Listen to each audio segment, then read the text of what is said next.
Chers internautes, bonjour, amis mahoniennes et mahoniens, bienvenue dans votre émission Mahoni, émission dédiée à l'Afrique et à toute jeunesse intéressée par ce continent. 13 juillet 2018, cette date vous semble peut-être anodine, mais elle ne l'est pas tant que ça dans la vie politique d'un géant de l'Afrique centrale que j'ai nommé le Cameroun. Ce n'est pas tant l'information liée à cette date qui est surprenante, mais plutôt le canal utilisé pour la divulguer qui a pris tout le monde de court. L'une des présidences les plus anciennes d'Afrique francophone va paradoxalement utiliser l'un des outils de communication les plus contemporains pour annoncer la candidature de son champion aux prochaines échéances électorales. En effet, ce 13 juillet 2018, le président Paul Biya va utiliser le réseau social Twitter pour annoncer son intention de briguer un nouveau mandat. Ce fut inédit, mais surtout ce fut un puissant marqueur de l'ancrage du digital en général et des réseaux sociaux en particulier dans la vie politique africaine et dans celle du Cameroun dans le cas d'espèce. Quels sont alors l'impact, la place des réseaux sociaux lors des élections en Afrique et dans la politique africaine d'une manière générale? Ce sont entre autres les questions auxquelles nous allons essayer de répondre au cours de cette émission avec notre invité Cyril Djambi.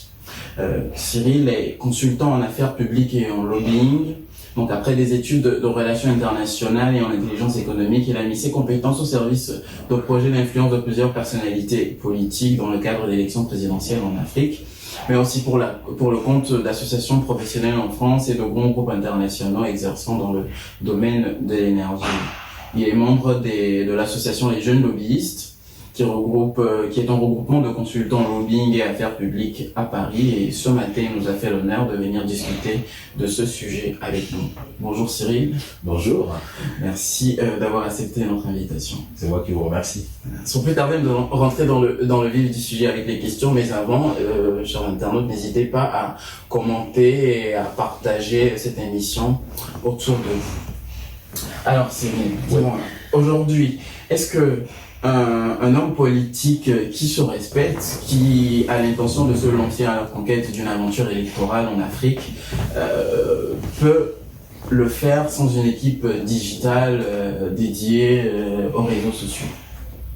Alors je dirais que ça dépend. Ça dépend.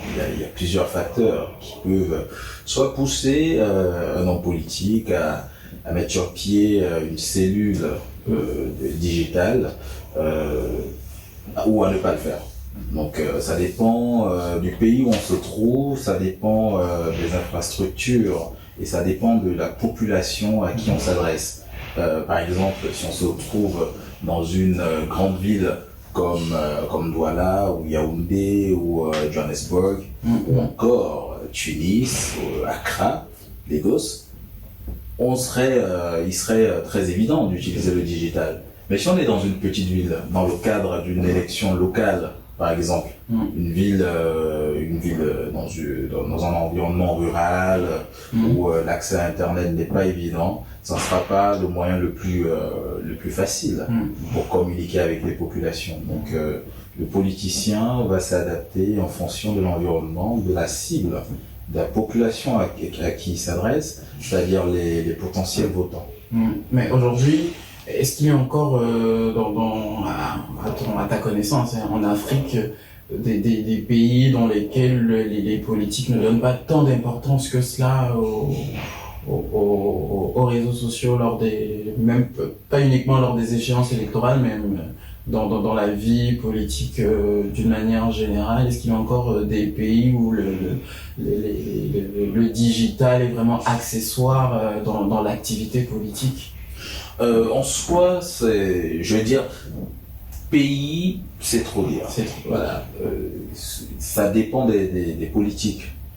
Nous avons de plus en plus, c'est vrai, un réel engouement vers la pratique, l'utilisation des réseaux sociaux, l'utilisation de la communication digitale pour interagir avec des personnes, des populations, des cibles données, pour transmettre des messages.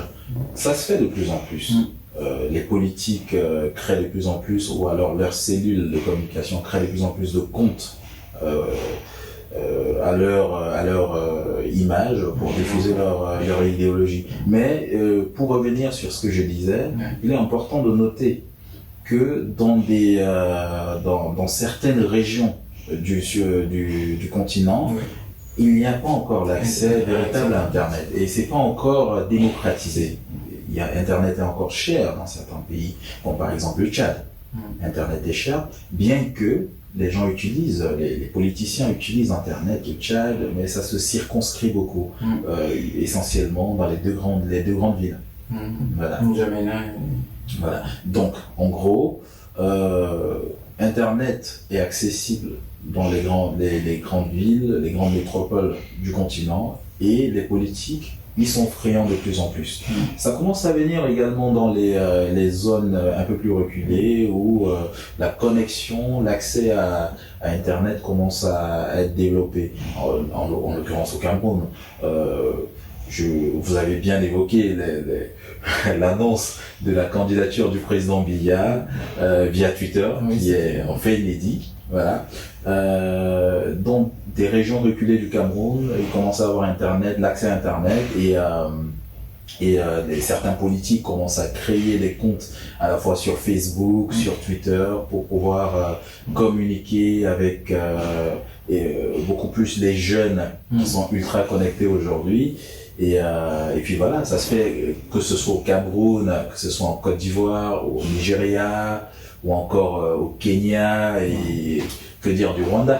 Oui, c'est des hubs de technologie. Exactement. Donc ça commence à être utilisé, mais ça dépend du lieu et de la sensibilité des populations, de l'électorat en place, effectivement. Tu as parlé tout à l'heure dans ton développement des villes, et tu as cité la Tunis. Ouais. Ça tombe bien parce que ma seconde question, elle est en rapport notamment avec la Tunisie, entre autres, et également le Burkina Faso. Ce sont des pays qui ont été cités comme exemple, dans lesquels très récemment il y a eu ce qu'on peut appeler des révolutions ou des changements de régime qui se sont orchestrés. Et bon nombre d'observateurs ont noté que sans les réseaux sociaux, sans l'activisme digital, si je peux m'exprimer ainsi, les changements qu'on a connus dans ces pays n'auraient peut-être pas eu lieu. Je sais pas si tu partages le même avis. Je suis tout à fait d'accord parce que si on prend l'exemple de la Tunisie, avec la révolution qui a eu lieu, il y a eu un effet de masse qui a été possible grâce à la communication sur les réseaux sociaux. En Tunisie, les populations ont accès à Internet.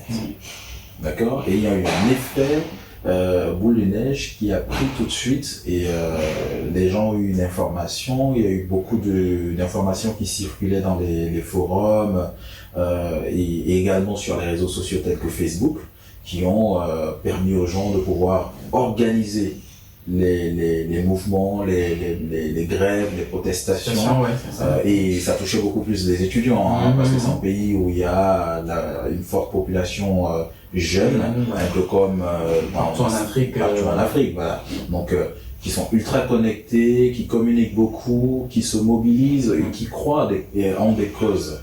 Et ça a pris. C'est pareil pour le Burkina Faso. Intéressant. Et également, après mes recherches, j'ai vu que lors des dernières échéances, par exemple au Bénin, l'élection présidentielle, il y a beaucoup d'acteurs de la société civile qui ont estimé que les réseaux sociaux étaient quasiment plus actifs aujourd'hui que les médias conventionnels. Y a-t-il une bascule? Peut-être pas dans tous les pays, mais aujourd'hui, est-ce que dans certains pays d'Afrique, on peut considérer que le digital, le médium digital a pris le pas sur les médias conventionnels tels qu'on les connaît, la télé, la radio? Est-ce qu'il y a une véritable bascule? Je dirais pas qu'il y a une véritable bascule, soyons prudents à ce niveau, parce que c'est vrai qu'il y a un engouement certain pour les réseaux sociaux, pour la communication sur ces plateformes sociales, mais il faut encore être prudent parce qu'en fait sur le continent toutes les régions ne sont pas connectées à Internet. On parle de 4G, c'est vrai, mais ça se circonscrit, ça se limite essentiellement dans les grandes métropoles.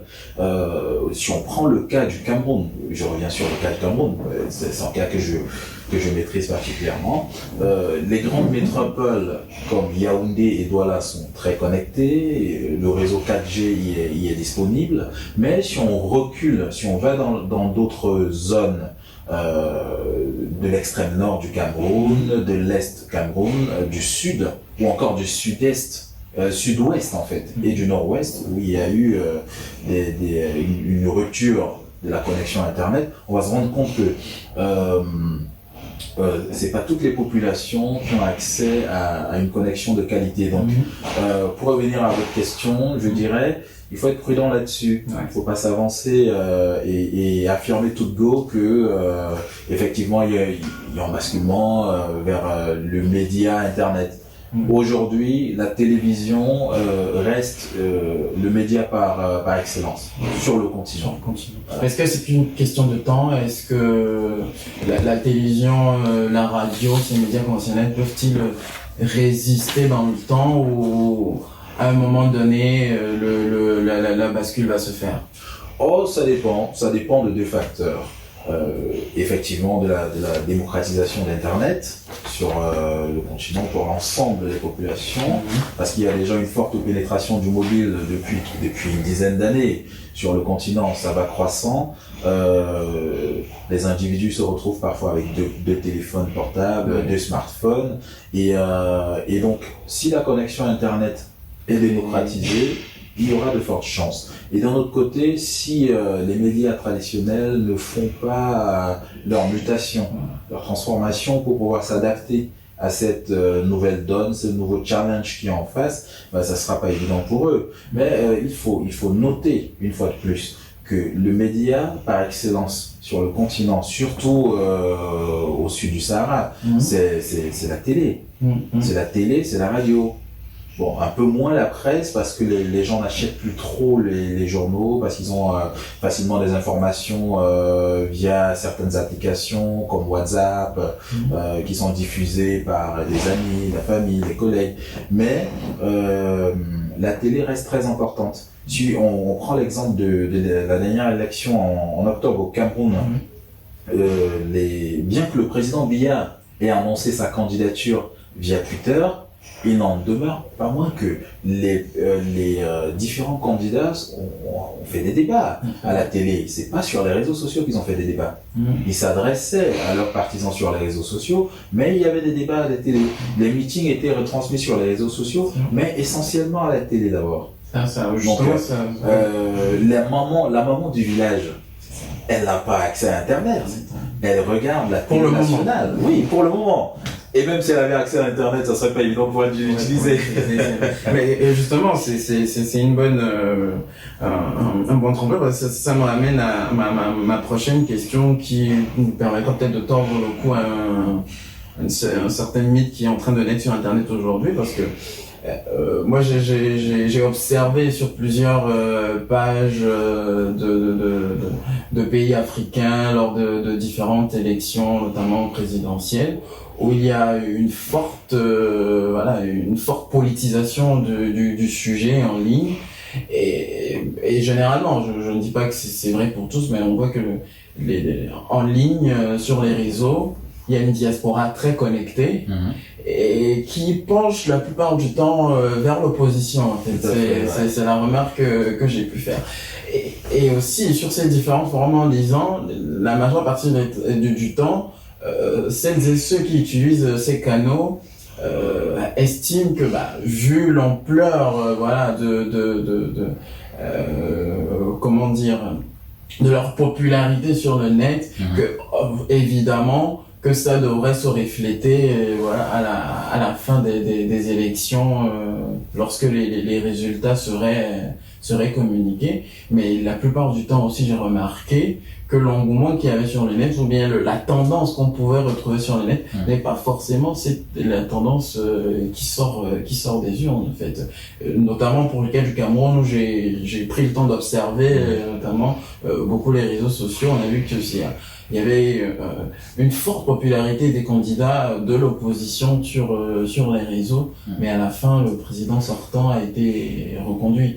Dans d'autres pays également, bon, on passe sur les questions de fraude qui reviennent tout le temps en Afrique, mais est-ce qu'aujourd'hui, on peut dire, voilà, comme certains le pensent, parce que c'est ce que j'ai lu, que les élections se font sur les réseaux, en fait. Est-ce qu'aujourd'hui, c'est le digital qui fait gagner les élections? Je crois que la réponse est évidente, mais je te laisse quand même développer un peu. Ah oui, il serait incongru de dire que le digital, sur notre continent, il serait incongru de dire que ça permet de gagner les élections. On n'est pas encore arrivé. On n'est pas encore à ce stade, il faut être réaliste.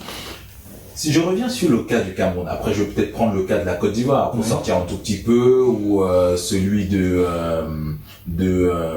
Gabon, ou encore celui comment je vais dire ça, celui du Nigeria.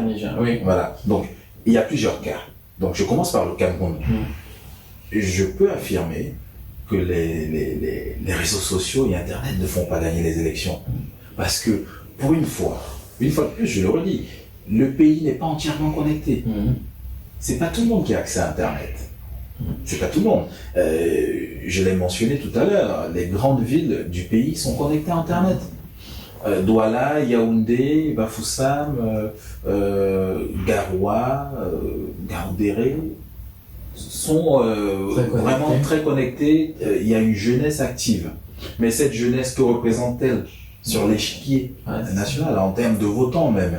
On s'est rendu compte lors de la dernière élection qu'il y avait beaucoup de gens qui étaient ultra connectés, qui étaient dynamiques, qui réagissaient sur les forums, sur Facebook, sur Twitter, mais qui n'avaient pas de carte de vote, d'électeurs en fait. Qui n'avaient pas de carte d'électeur. C'est quand même étonnant. Donc les personnes qui votent ne sont pas connectés. C'est la réalité. Au Cameroun, les gens qui votent ne sont pas connectés. Vous avez vu, lors des campagnes, il fallait faire du porte-à-porte. C'est pas avec Internet qu'on fait du porte-à-porte. Il faut aller rencontrer les gens sur place, il faut leur parler, il faut présenter le programme, il faut essayer de les convaincre.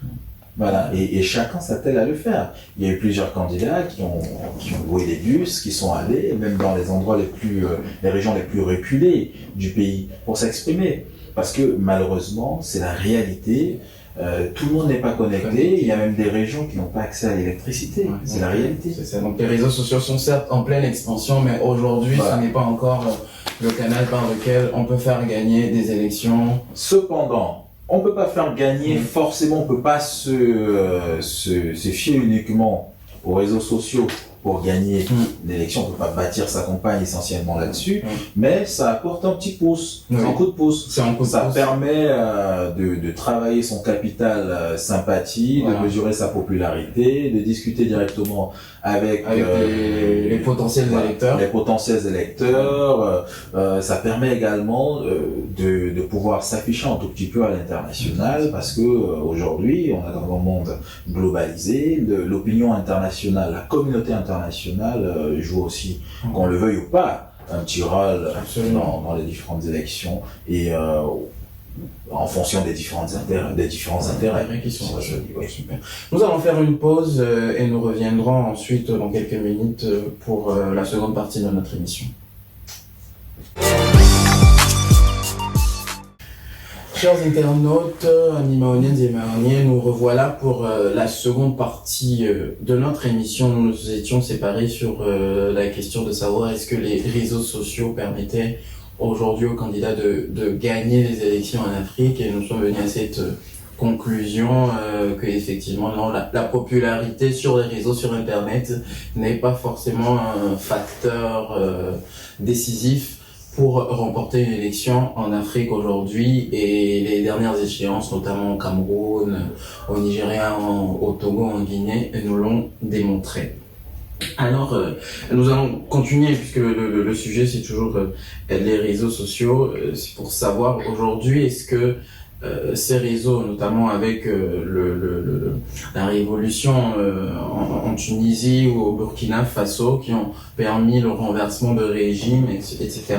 Est-ce que les réseaux sociaux aujourd'hui constituent pour un pouvoir en place un danger, au fait, pour la plupart des pouvoirs en place? Est-ce que c'est un danger aujourd'hui pour eux? Ça dépend du pouvoir en question. Hein.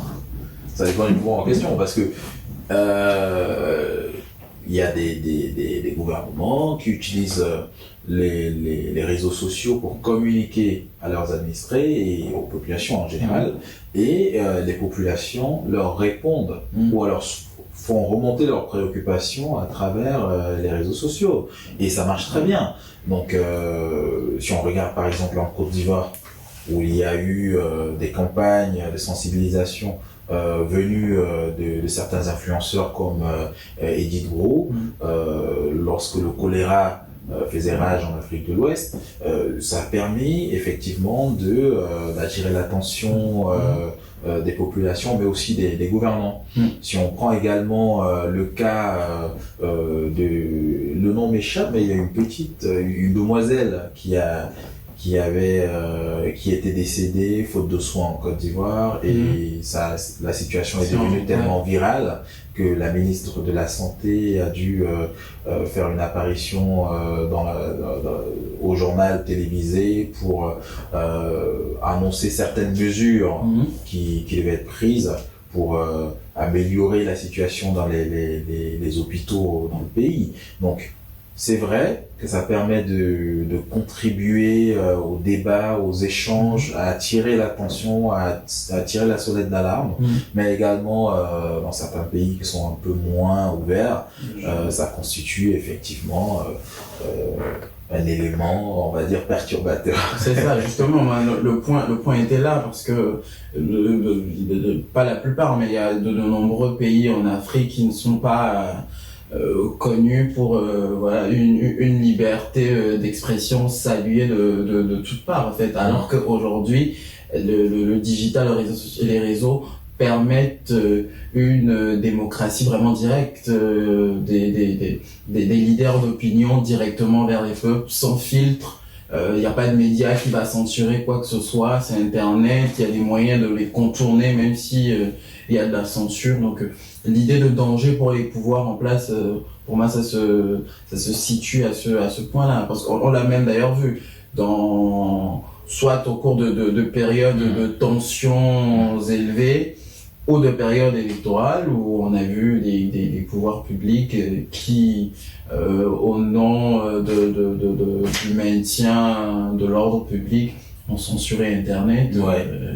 Voilà. Au Cameroun, au Tchad. Au Togo. Au Togo, tout à fait, oui. Le mouvement Y en a marre a permis de faire partie le président Wade au Sénégal. Il y a également le mouvement Balai Citoyen au Burkina Faso, qui a eu un écho favorable, qui a eu un buzz incroyable sur Internet, les réseaux sociaux. Donc les leaders d'opinion, les activistes se saisissent, ont très bien compris l'importance, le rôle des réseaux sociaux dans la propagation de leurs idées, le regroupement des populations pour effectuer des marches de contestation, de protestation, etc., etc. Même dans le Maghreb, ça s'est vu avec le printemps arabe. Oui, en Tunisie, les gens se mobilisaient sur Facebook. Avant de dire on va aller marcher sur telle place, parce que effectivement on n'est pas content, on a certaines revendications et tout le monde s'associe à cela. Pareil en Égypte, en Algérie, dernièrement, le mouvement qui a emporté le président Bouteflika a été coordonné sur les réseaux sociaux essentiellement par des étudiants, par des jeunes. Mais est-ce que cela aujourd'hui incite les dirigeants à à développer ces outils, ou ne serait-il pas un frein dans certains pays qui peut-être voient dans ces outils une menace pour la stabilité de leur de leur pouvoir, et pour cela vont peut-être freiner un peu le développement de ces... Il n'y a pas ce risque-là aujourd'hui en Afrique? Il y a ce risque, malheureusement, ça existe malheureusement. Il y a des pays qui continuent de sanctionner ou alors de restreindre la connexion Internet lorsqu'il y a des mouvements ou alors lorsqu'il y a des personnes qui commencent ou alors qui sont susceptibles d'haranguer des foules et de créer une sorte de mouvement d'humeur ou de déstabilisation. Certains pays également volontairement s'arrangent à maintenir élever les prix d'Internet. C'est la réalité. Récemment, Internet sans frontières de Julie Owono plaidait pour que le continent que les dirigeants sur le continent puissent prendre la pleine mesure de la chance qu'a Internet aujourd'hui pour mieux gouverner les peuples, mieux gérer la chose de l'État et surtout donner la possibilité aux uns et aux autres de pouvoir contribuer efficacement au développement des pays. Fort heureusement, il y a des dirigeants qui l'ont très bien compris. Oui, en l'occurrence, on a l'habitude de dire que c'est un cas d'école. C'est la figure emblématique. Effectivement, mais c'est vrai aussi qu'en Afrique du Sud, ça se passe très bien, parce que il faut, malgré la popularité de certains présidents comme Jacob Zuma, qui était ultra populaire il y a moins de 3-4 ans, il était le président le plus populaire sur les réseaux sociaux en Afrique. Il a été dégoûté par la population, on l'a évincé, parce que les Sud-Africains ont compris qu'ils peuvent s'exprimer librement à travers ces médias et peser et à travers l'influence qu'ils ont, provoquer un changement au sein de l'appareil étatique. Voilà. Ceci dit, l'internet, les réseaux sociaux, comme on le dit, ont apporté beaucoup d'espoir, même on va dire, dans la démocratisation notamment de l'information, dans la liberté d'expression même de nos populations. Mais force est de constater que ce canal a aussi son penchant obscur, si je peux m'exprimer ainsi. Là, je suis en train de penser au rôle un peu fourbe qu'a joué la firme britannique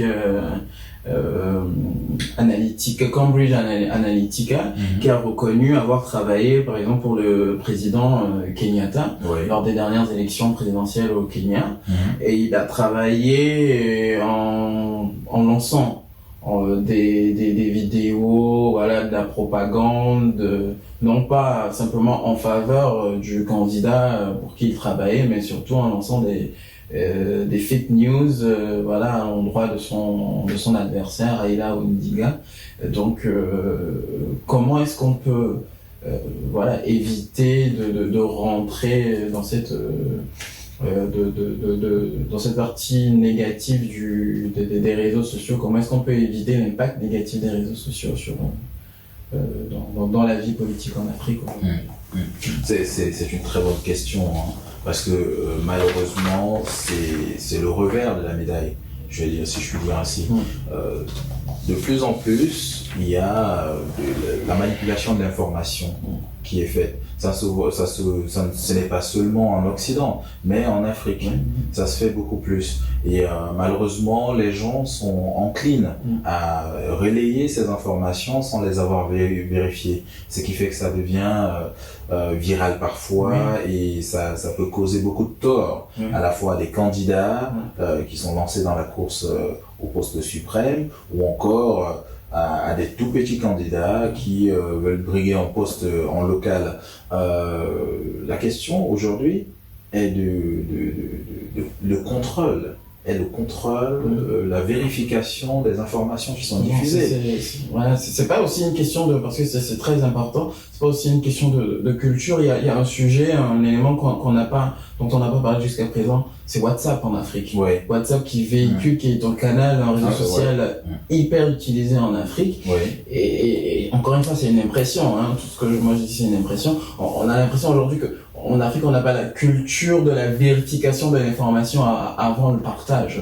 Il n'y a pas quelque chose à faire là-dessus parce que il y a beaucoup de fake news qui sont très virales sur les réseaux. Il n'y a pas quelque chose à faire sur le niveau de l'éducation des populations. Est-ce les populations africaines sont prêtes, est-ce que c'est prêt, oui, apte aujourd'hui à utiliser de manière totale ce moyen et éviter ce côté obscur là. Et il y a plusieurs initiatives qui ont vu le jour pour effectivement contenir un tout petit peu cette vague de propagation ou de diffusion de nouvelles sans vérification via les réseaux sociaux et les applications telles que WhatsApp.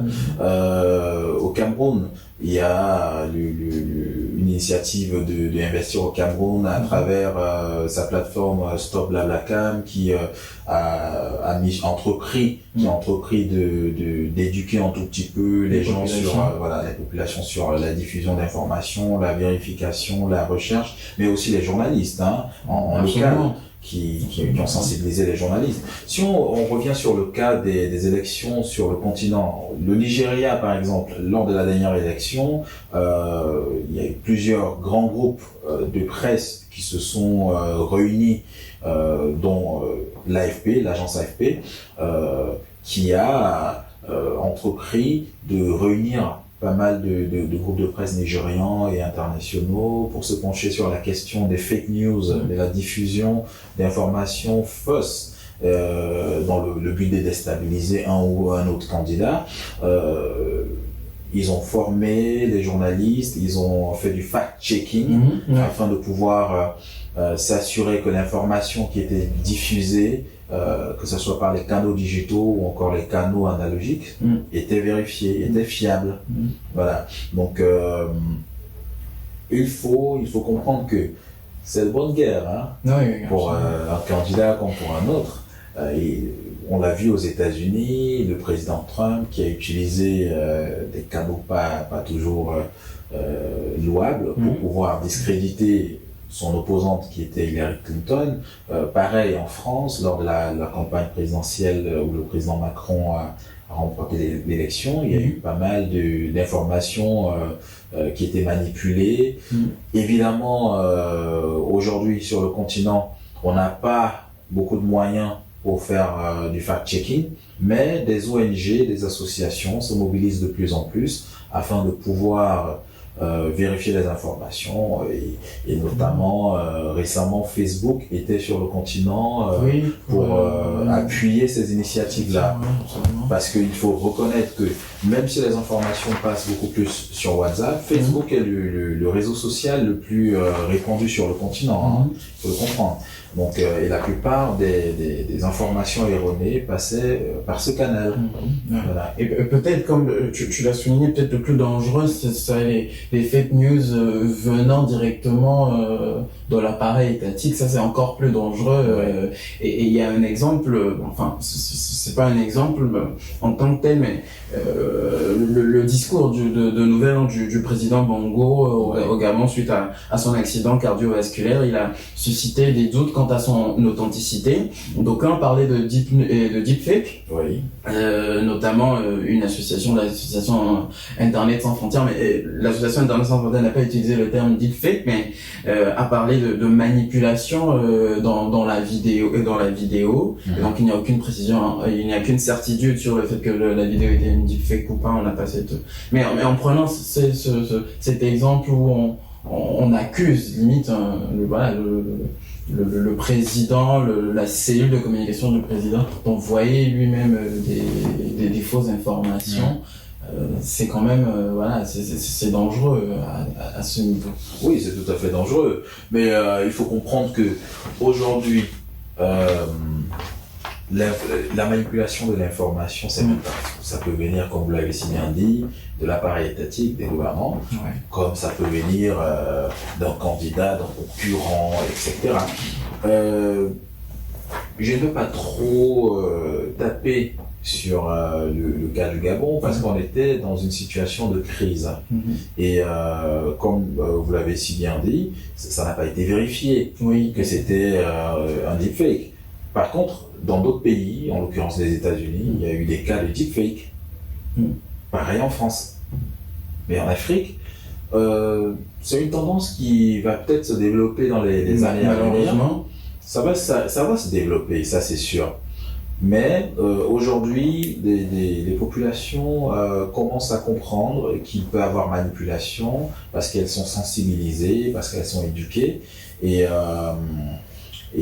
cette tendance qui va évoluer aura en face des personnes qui seront mieux aguerries, mieux outillées pour pouvoir faire face à ce type de manipulation, pour pouvoir comprendre et cerner les contours de ce type de procédé. Être mieux aguerri, mieux outillé pour l'utilisation des réseaux sociaux en Afrique. Donc, ce sera le mot de fin. Nous arrivons à la fin de cette émission. Merci Cyril pour cet échange très intéressant et j'espère qu'il aura permis à nos chers internautes d'en connaître un peu plus sur les réseaux sociaux. N'hésitez pas à partager, à commenter cette émission et à nous suggérer vos demandes de thèmes d'émission que vous voulez voir passer sur nos antennes. Merci.